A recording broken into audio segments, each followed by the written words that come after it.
গত কয়েকদিন ধরে আমাদের সবার আলোচনায় ধপধপি অর্থাৎ বারুইপুরের একটি 12 বছরের শিশুকন্যাকে ধর্ষণ করে খুন, সেই নিয়ে। ধর্ষণ করে খুন এই প্রথম নয়, এর আগে অনেক হয়েছে এবং কোনোটারই বিচার আজ পর্যন্ত আমরা পাইনি। সেটা অভয়াই হোক বা কামদুনি হোক বা পার্কস্ট্রিট হোক, পাইনি। কিন্তু তাই বলে কোনো অভিযুক্তকে এনকাউন্টার করে মেরে ফেলাও কখনো হয়নি। এটি একটি বিপজ্জনক প্রবণতা। জনতার হাতে বিচারের ভার ছেড়ে দেওয়া, পুলিশি নিষ্ক্রিয়তা বা পুলিশের অতি সক্রিয়তা সবটাই অত্যন্ত বিপজ্জনক। যদি পুলিশ আদালতের বিচার ছাড়াই এনকাউন্টার করে অভিযুক্তকে মেরে ফেলে, তাহলে তা দীর্ঘ মেয়াদে একটি গণতান্ত্রিক রাষ্ট্রের জন্য অত্যন্ত বিপজ্জনক।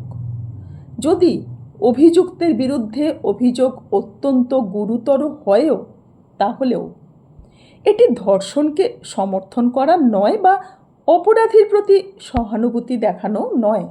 সেটা যদি মনে করেন তাহলে খুব ভুল হবে। বরং প্রশ্ন হলো, রাষ্ট্র কিভাবে বিচার করবে? কেন এটি বিপজ্জনক? 1 নম্বর, যদি অভিযুক্ত নির্দোষ হয়। আইনের একটি মৌলিক নীতি হলো অভিযুক্ত আর দোষী এক জিনিস নয়। যদি এনকাউন্টারের আগে বিচারই না হয়, তাহলে ভুল ব্যক্তিও মারা যেতে পারে। পরে সত্য প্রকাশের আর কোনো সুযোগই থাকে না। 2 নম্বর, পুলিশের হাতে বিচার প্রক্রিয়া চলে যাওয়া।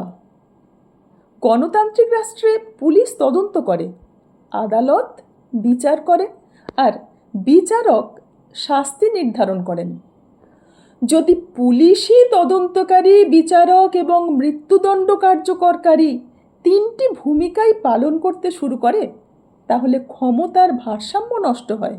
তাহলে বিচার ব্যবস্থার আর দরকারই থাকে কি? সংবিধানকেই তো মানা হয় না। 3 নম্বর, অপব্যবহারের ঝুঁকি।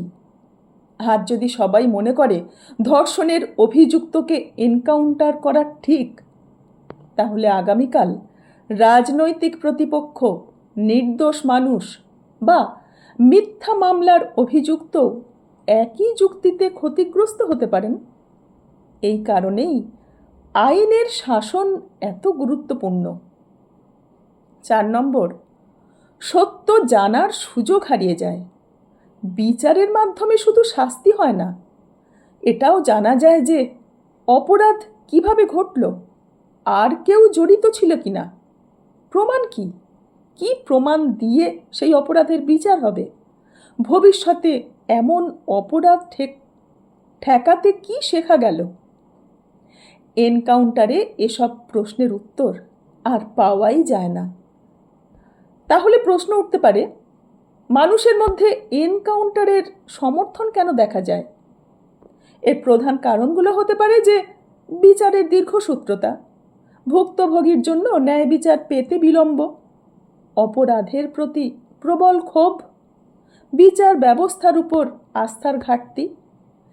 এই আবেগগুলো বাস্তব, কিন্তু আবেগ আর রাষ্ট্রের নীতি এক জিনিস নয়। এখন ধরুন একজন অভিযুক্তকে এনকাউন্টার করা হলো, 2 বছর পরে প্রমাণ হলো তিনি নির্দোষ ছিলেন। তখন কি সেই ভুল আর সংশোধন করা সম্ভব? এই কারণেই আইনের শাসন ব্যক্তির জনপ্রিয়তার উপর নয়, প্রক্রিয়ার ন্যায্যতার উপর দাঁড়িয়ে থাকে। এখন বলা যেতেই পারে যে মানুষ এনকাউন্টার সমর্থন করল, বিচার পেল না, একটা মানুষকে গুলি করে মারা হয়ে গেল, সাময়িকভাবে কিছু মানুষ খুব উল্লাস প্রকাশ করল। তাহলে দ্রুত বিচার আর বিচার বহির্ভূত হত্যার মধ্যে পার্থক্য কি?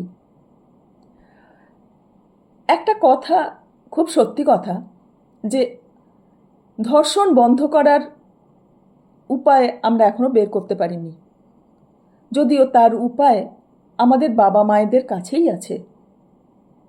আমরা কন্যা সন্তান হলে তাকে নানা রকম সুরক্ষার বন্দোবস্ত করি, তাদেরকে অনেক বিধি নিষেধ, অনেক নিয়ম কানুন শেখাই।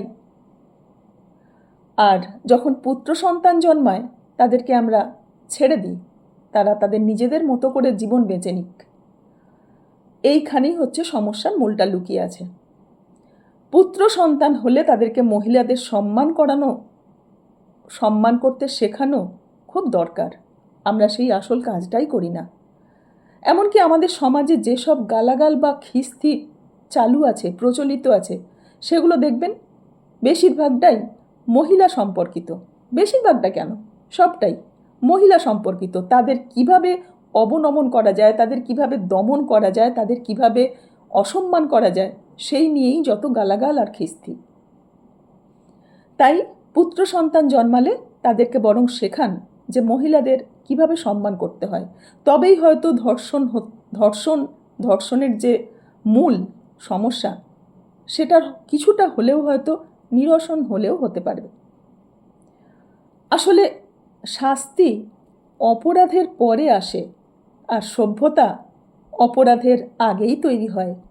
একটি শিশুর সবচেয়ে বড় নিরাপত্তা আদালতের রায় নয়, তার সবচেয়ে বড় নিরাপত্তা হলো এমন একটি সমাজ যেখানে কেউ তার মর্যাদা ভাঙার সাহসই না পায়। আপনি কি মনে করেন একজন অপরাধীকে এনকাউন্টার করে গুলি করে মেরে ফেলাটাই একমাত্র সমাধান, নাকি বিচার প্রক্রিয়ার মধ্যে দিয়ে নিয়ে গিয়ে তার সঠিক বিচার করাটাই কাম্য? মতামত কমেন্টে জানান।